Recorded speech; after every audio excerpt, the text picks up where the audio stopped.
Okay तो sir. सबसे पहले हमें स्टैंडर्ड कॉस्टिंग के बारे में ये पढ़ना है कि स्टैंडर्ड कॉस्टिंग बना क्यों था। हिस्टोरिक कॉस्टिंग होती थी, आप कॉस्ट शीट बनाते थे, आप जो भी करते थे, उसमें चीजें होने के बाद ये पता लगता था अच्छा इस चीज की कॉस्ट इतनी पड़ी मुझे। जब चीजें हो जाती थी उसके बाद पता लगता था अच्छा चीज इतने की हुई। अब मैनेजमेंट को जरूरत क्या थी, मैनेजमेंट चाहता था कि चीज के होने से मुझे पहले पता लग जाए कि इसकी कॉस्ट कितनी होनी चाहिए। उसके लिए उसने बनाई स्टैंडर्ड कॉस्टिंग। इसके लिए हमें थ्योरेटिकल पढ़ना पड़ेगा थोड़ा सा, तो जो जो पॉइंट बोलता जाऊं वो नोट करते जाना, क्योंकि वो एग्जाम में पूछा जा सकता है। हिस्टोरिक कॉस्टिंग, सबसे पहले हिस्टोरिक कॉस्टिंग लिखा। हिस्टोरिक कॉस्टिंग क्या होता है? हिस्टोरिक कॉस्टिंग क्या होता है? जो चीजें हो चुकी,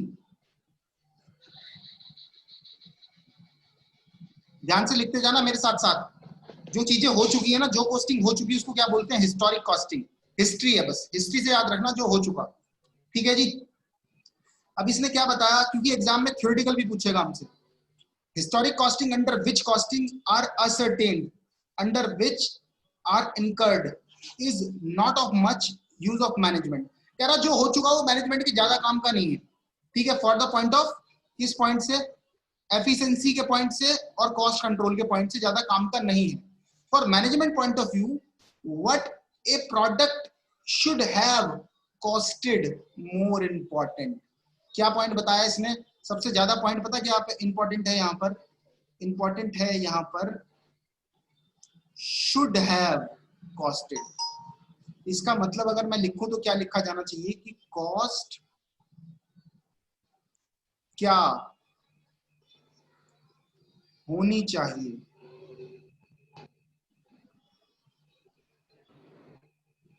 स्टैंडर्ड कॉस्टिंग हमें ये नहीं बताएगा कि कॉस्ट क्या है, स्टैंडर्ड कॉस्ट हमें ये बताएगा कि what the cost should be, cost क्या होनी चाहिए, फ्यूचर में कॉस्ट क्या होगी। इसलिए इस बात को नोट कर लो कि कॉस्ट क्या होनी चाहिए। इस बात को आप अपनी कॉपी में अलग से लिख लो कि कॉस्ट क्या होनी चाहिए, ये स्टैंडर्ड कॉस्टिंग है। स्टैंडर्ड कॉस्ट के बारे में बात करेंगे, क्या होनी चाहिए और कैसे कैलकुलेट होती है। ये कैलकुलेट होती है साइंटिफिक बेसिस पर।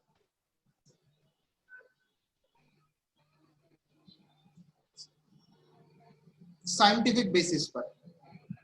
ठीक है जी, इतनी बात क्लियर। अब आगे देखते हैं क्या कहता कि हिस्टोरिक कॉस्टिंग की लिमिटेशंस क्या क्या है। हिस्टोरिक कॉस्ट की क्या क्या लिमिटेशंस थी। Historic cost are collected after, क्या दिक्कत थी? After they had incurred and therefore ineffective for cost control.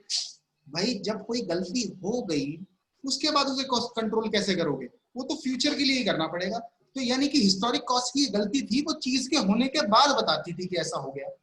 ठीक है, the cost have already incurred so can not be reduced. जब कॉस्ट खर्च हो चुकी तो उसे रिड्यूस तो हम कर ही नहीं सकते। No step to correct the inefficiencies, कोई स्टेप नहीं ले सकते। भाई आपने जो सेकंड ईयर में गलती कर दी, अगर इंप्रूवमेंट का चांस ना दिया जाए तो उसे आप सुधार नहीं सकते, आप फ्यूचर में ही करना पड़ेगा। तो इसलिए आज हम क्या कर रहे हैं, आज हम स्ट्रैटेजी बना रहे हैं कि भाई इन फ्यूचर में मैं अपनी गलतियों को कैसे ना दोहराऊं, कैसे मेरी एक एक चीज करेक्ट रहे। तो वो चीज क्या है कि क्या होना चाहिए, that is called standard costing. And क्या है वो, क्या चीज है हमारी? Historic cost. Historic cost do not provide yardstick against the inefficiency. ये कोई ऐसी तरीका नहीं बताता कि क्या गलतियां करी आपने। Historic cost do not provide reliable guidelines for the management in take budgeting, planning and decision making. Historic cost तो बस ये बताया था कि भाई ये चीज होनी है, बस ये नहीं बताया क्या होना कैसे होना। एक बार जरा इसका स्क्रीनशॉट ले लो फटाफट से। स्क्रीनशॉट ले लिया? ले लिया सर।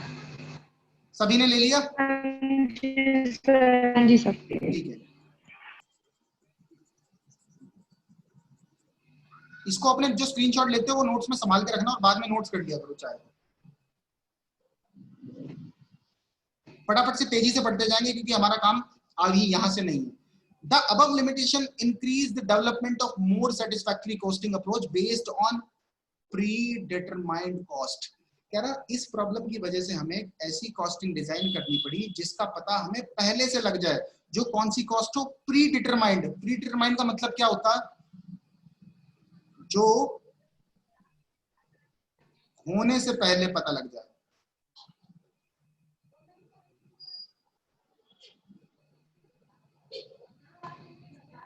डिसाइड हो,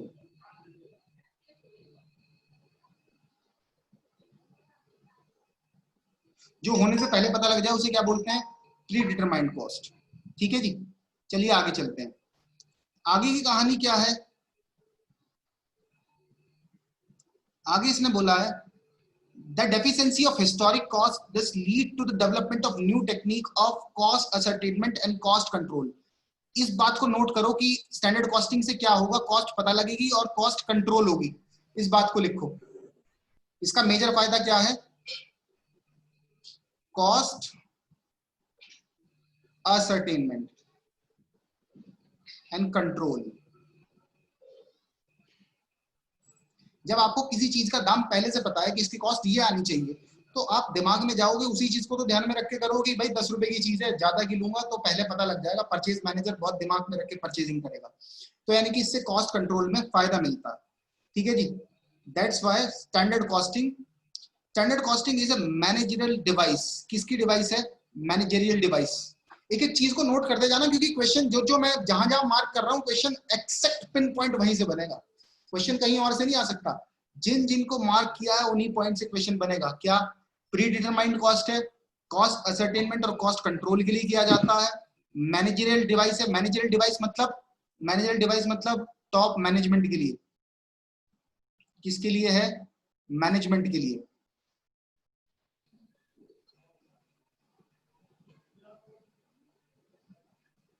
मैनेजमेंट के लिए। ठीक है जी, आइए आगे पढ़ते हैं।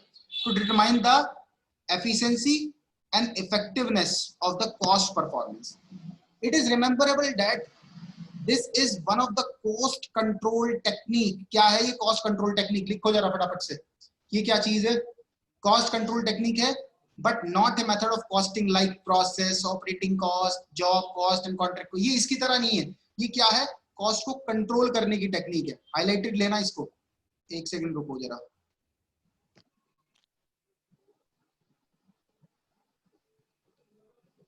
लो, इसको अलग तरीके से हाईलाइट करते हैं। दिख रहा है कि नहीं दिख रहा, कॉस्ट कंट्रोल ब्लू से हाईलाइट किया क्योंकि इंपॉर्टेंट पॉइंट है। ठीक है जी, यही क्वेश्चन पूछे जाएंगे एक्सेक्ट।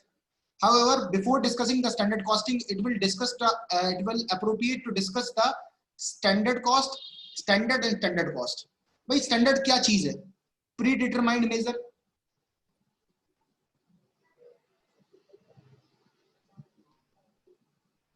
स्टैंडर्ड क्या चीज होती है, प्री डिटरमाइंड मेजरेबल क्वालिटी। मतलब किसी चीज को जब आप पहले से डिसाइड कर लेते हैं, तो जैसे हमने स्टैंडर्ड कर लिया, मैंने आपको क्या कह रखा है, मुझे 90 मार्क्स चाहिए, मुझे 90 मार्क्स हर बच्चे के चाहिए मैनेजमेंट अकाउंटिंग में। तो ये क्या है, हमारा स्टैंडर्ड है। ठीक है जी, तो इसी चीज, जो चीज हम पहले से डिसाइड कर लेते हैं उसी को क्या बोलते हैं, standard. Therefore standard figure is one against one measure an actual figure to see how much actual differs for the standard. जिससे हमें क्या पता लग सके, जो एक्चुअल हुआ हमें पता लगेगा 90, पता लगा आपके मार्क्स आ गए कितने, 95, तो हमें ये पता लग जाएगा ना आपकी कमी है या आप अच्छे हैं, आप फेवरेबल पोजीशन में हैं। अगर आपके आते 85 तो आप क्या होते हैं, एडवर्स पोजीशन में होते। अगर स्टैंडर्ड से ज्यादा आ जाए तो क्या होता है, फेवरेबल। स्टैंडर्ड से कम आ जाए तो क्या होता है, एडवर्स। एडवर्स। इस बारे में हमारी बात हो चुकी है। ठीक है जी, फॉर द मैनेजमेंट लिखा था यहाँ। ठीक है जी, इतनी बात क्लियर, आपको पता लग गया कि क्या चीज होती है। Yes sir. अब स्टैंडर्ड कॉस्टिंग की बात हो रही है। स्टैंडर्ड कॉस्टिंग क्या चीज है, standard cost is scientifically pre determined cost. Paper में छपेगा, ना आया तो नाम बदल देना, लिख लो, पेपर में छप चुका है वाला क्वेश्चन। स्टैंडर्ड कॉस्ट कौन सी कॉस्ट है, scientifically pre determined cost which is arrive at assuming particular level of efficiency in utilization of material, labor and indirect service. Paper में छपेगा ये वाला पॉइंट, लो इसे यहां से रेड से भी मार्क कर देता हूं।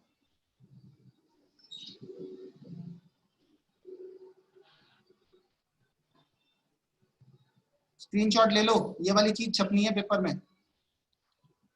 कॉस्ट कंट्रोल की टेक्निक है, जब एमसीक्यू करोगे ना देखोगे कि यही क्वेश्चन आ रहे हैं। मैनेजरल डिवाइस है, ठीक है, कॉस्ट असरटेनमेंट और कॉस्ट कंट्रोल की टेक्निक है, प्री डिटरमाइंड कॉस्ट है, ठीक है जी। In other word standard cost is predetermined cost that should be attained under the given set of operating conditions. The main object of standard costing is to look forward and assess that what cost should be. इसके बारे में हमारी बात हो चुकी है कि cost क्या होनी चाहिए, as distinct from what the cost has been in past. कह रहा है ये कॉस्ट अलग है जो कॉस्ट पास्ट में हो चुकी है उससे। बोलो इतनी बात समझ में आई कि नहीं आई? फटाफट बताओ समझ में आया कि नहीं आया? इसी पॉइंट में से, इस पॉइंट में से 2 से 3 क्वेश्चन निकलेंगे मेरे ख्याल से। 2 क्वेश्चन थ्योरी के यहाँ से निकल सकते हैं।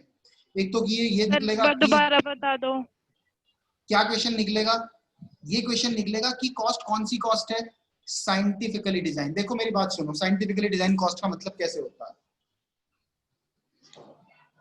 मैं मान लिया ये मोबाइल फोन बना रहा हूँ, तो मोबाइल फोन बनाने के लिए मैंने क्या करा, प्रॉपर एक्सपर्ट्स बैठाए फील्ड के और उनसे कहा कि आप एक एक चीज का एनालिसिस करो कि मोबाइल को जोड़ने में कितना टाइम लगता है, तो लेबर की कॉस्ट पता लग जाएगी, ये मटेरियल कितने का आता है। तो साइंटिफिक पूरे जो हमारे एक्सपर्ट्स थे फील्ड के, उन्होंने पूरी रिसर्च करी और पूरी रिसर्च करके उन्होंने एक चिट्ठा तैयार करा कि इसकी कॉस्ट इतनी आनी चाहिए, ठीक है, इतनी आनी चाहिए, पूरी की पूरी रिसर्च के बाद उन्होंने करा। एक चीज होती है एस्टिमेटेड कॉस्ट। एस्टिमेटेड क्या है? हमने कह दिया इसकी कॉस्ट तो ये होगी, एक तुक्का मार दिया। तुक्का तो क्या होता है, आपने बस मार दिया। एक साइंटिफिक होता है मेरे पास, मैं जब कहता हूं आपके मैं 90% स्कोर करवा सकता हूं, तो मेरे पास उसका रीजन है, मेरे पास उसका पूरा की पूरी स्ट्रैटेजी है, पूरा प्लान है कि मैं कैसे कर सकता हूँ चीजों को। मैनेजमेंट में और कॉर्पोरेट में बहुत प्यार से 90 स्कोर करवाऊंगा। तो उसका तरीका क्या है? मेरे पास टेक्निक है, मेरे पास हजारों एमसीक्यूज हैं, प्रॉपर एक एक चीज तरीका है, नॉलेज है, जिससे हम 90 स्कोर कर सकते हैं। तो वो जो साइंटिफिकली डिफाइंड हो उस चीज को क्या कहा जाता है? स्टैंडर्ड। जो हम किस चीज के बारे में बात करते हैं, वर्स्ट कॉस्ट शुड बी। यही क्वेश्चन पूछे जाएंगे आपसे। बोलो क्लियर है? हाँ जी सर। ठीक है, आगे चलते हैं। Yes sir. स्क्रीनशॉट ले लो फटाफट से, फटाफट स्क्रीनशॉट ले लो। सर ले लिया। ठीक है, आगे चलते हैं।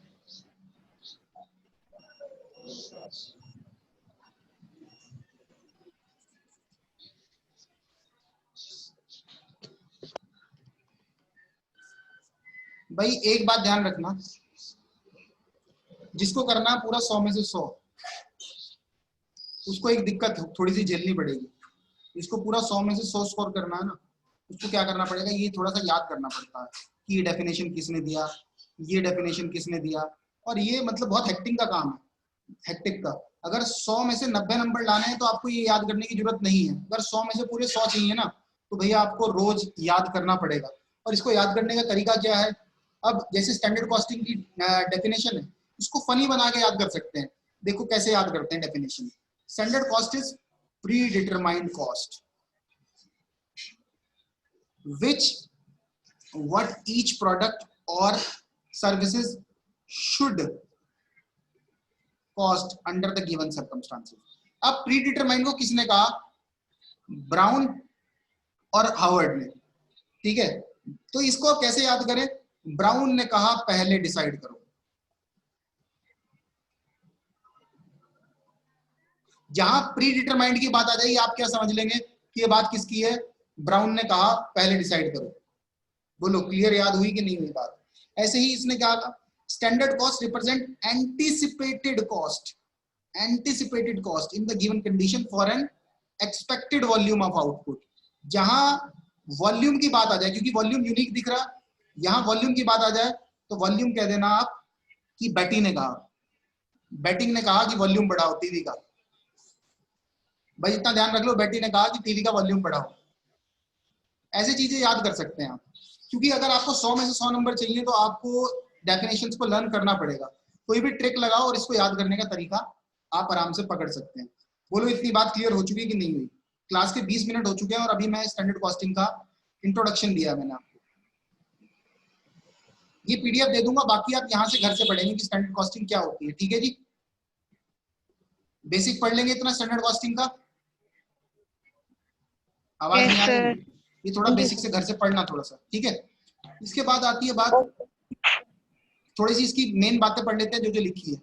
Careful determination of standard, ascertain the actual performance, क्या बोल रहा है, definition indicate the system of standard costing involve the following step। छोड़ो, ये पढ़ने की नीड नहीं है कि क्या स्टेप है, ये मैं आपको बाद में पढ़ाऊंगा पूरी थ्योरी पढ़ते टाइम। ये मैंने आपको इसलिए बताया ताकि आपको चैप्टर के बारे में एक आइडिया पता लग जाए कि चैप्टर क्या है असल में। अब आ गया हमारा मटेरियल कॉस्टिंग। मटेरियल, देखो जी, मटेरियल वेरिएंस क्या होता है इसके बारे में हमने कल भी बात की थी।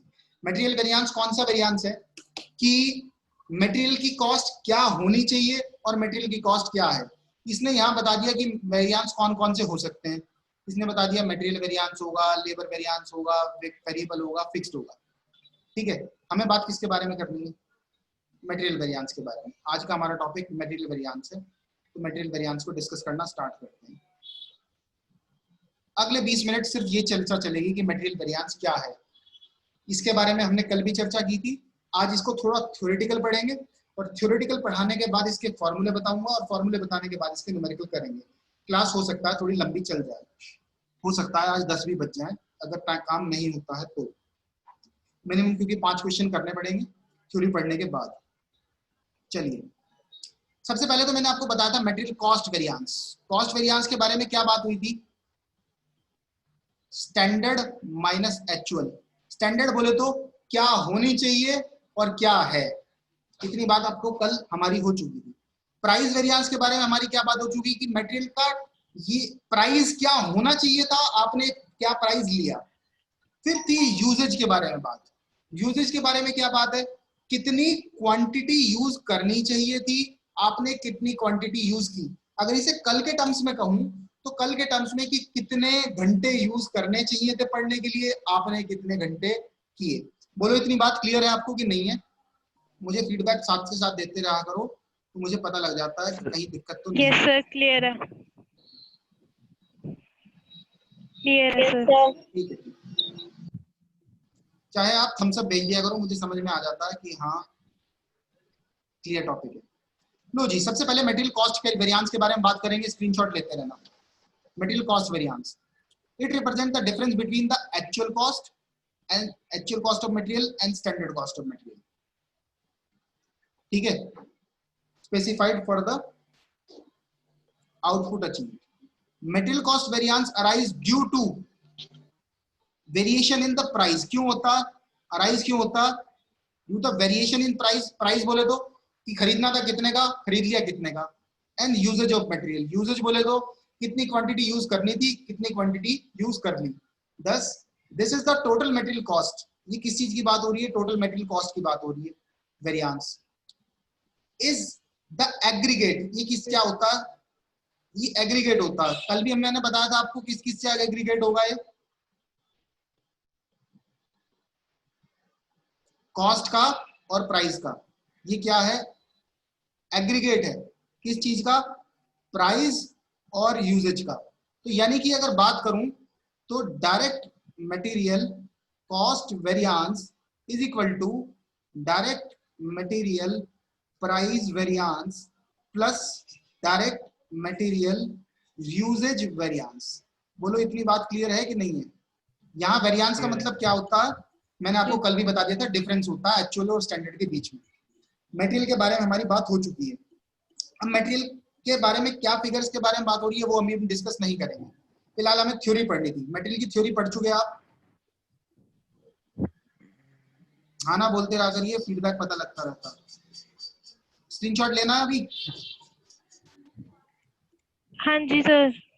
एक सेकेंड, स्क्रीनशॉट ले लो फटाफट। ले लिया सर। हाँ तो आज सभी ले लिया करो स्क्रीनशॉट।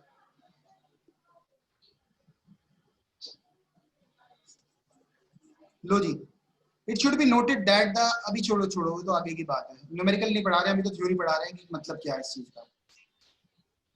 अब इसने क्या बताया, वही कल वाली बातें बताएगा। कह रहा फेवरेबल वेरिएंस का मतलब क्या है, फेवरेबल वेरिएंस का मतलब क्या होता, कि स्टैंडर्ड ज्यादा है एक्चुअल से, आपने जो सोचा था आपने उससे बेहतर फॉर्म किया।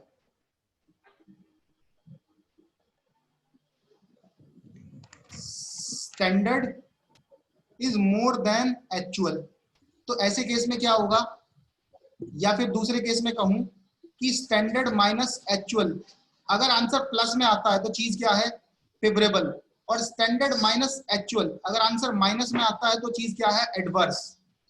ठीक है, आंसर फेवरेबल और एडवर्स में आते हैं, पॉजिटिव और नेगेटिव हमारे लिए चीजें हो सकती हैं।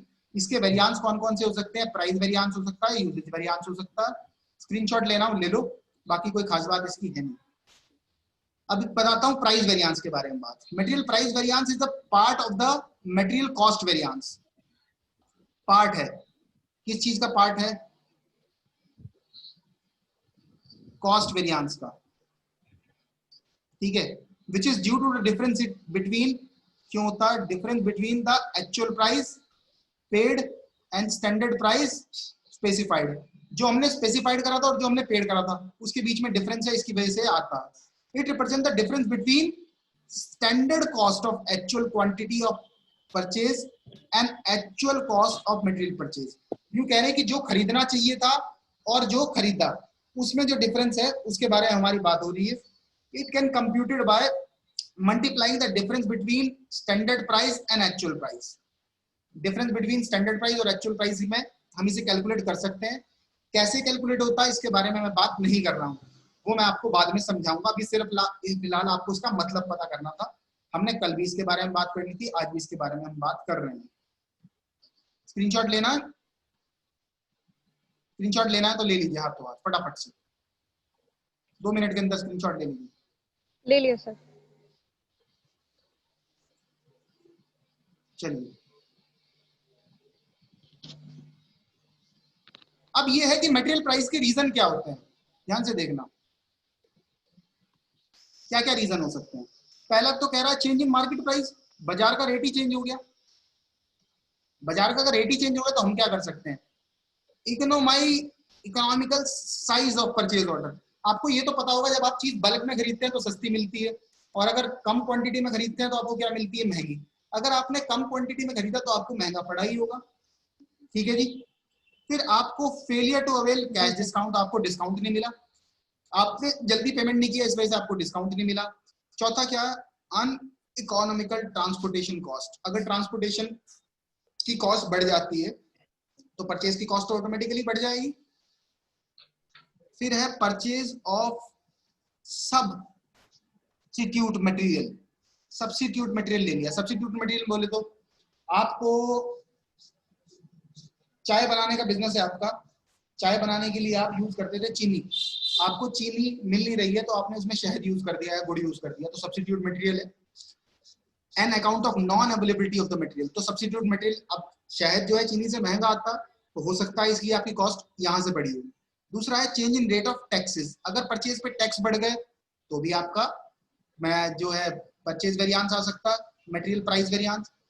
और ऑफ सीजन अगर परचेजेस करेंगे, अगर आप ऑफ सीजन परचेज कर रहे हैं, जैसे अगर मैं कहूँ तो गाजर का सीजन जो होता है वो सर्दियों में होता है, अगर आप उसको बिजनेस करें, उसका खरीदने लग जाए अगर गर्मियों में, तो ऑब्वियस सी बात है महंगी मिलेगी। ऐसे ही किसी चीज को अगर ऑफ सीजन परचेज करते हैं तो थोड़ा महंगा मिलता है।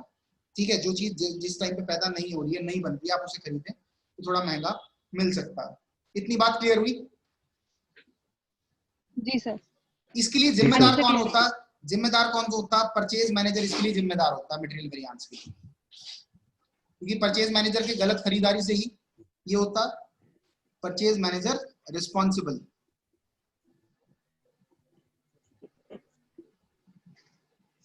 ठीक है, for the material price variance.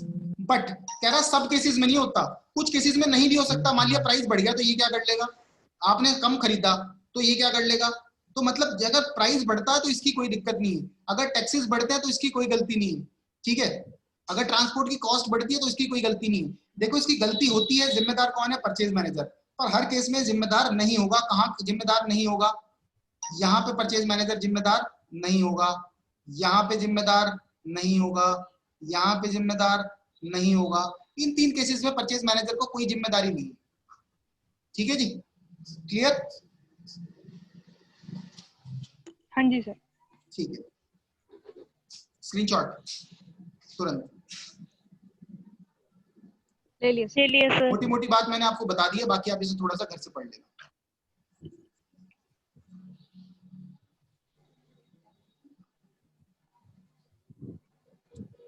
अब बात हो रही है मटेरियल यूजेज वेरिएंस की, कि मटेरियल यूज करने की गलती।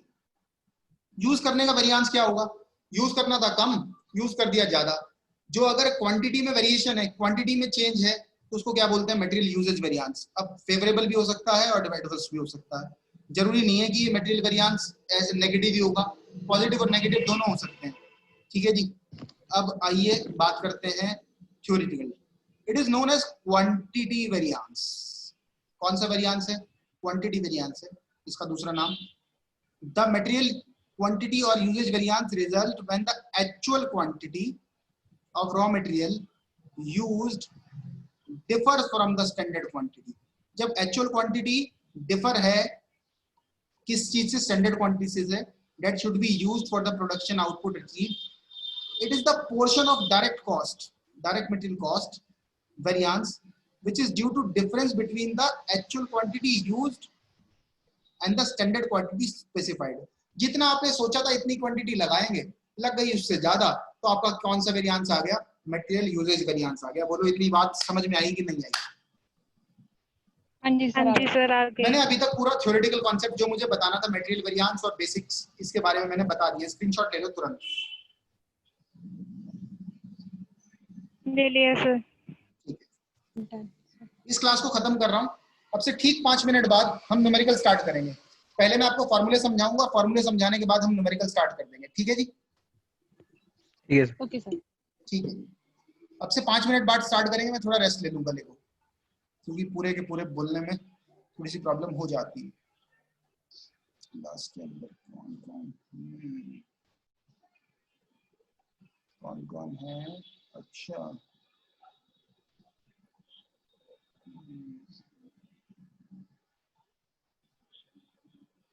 इंटरनेट का इशू होगा कुछ का।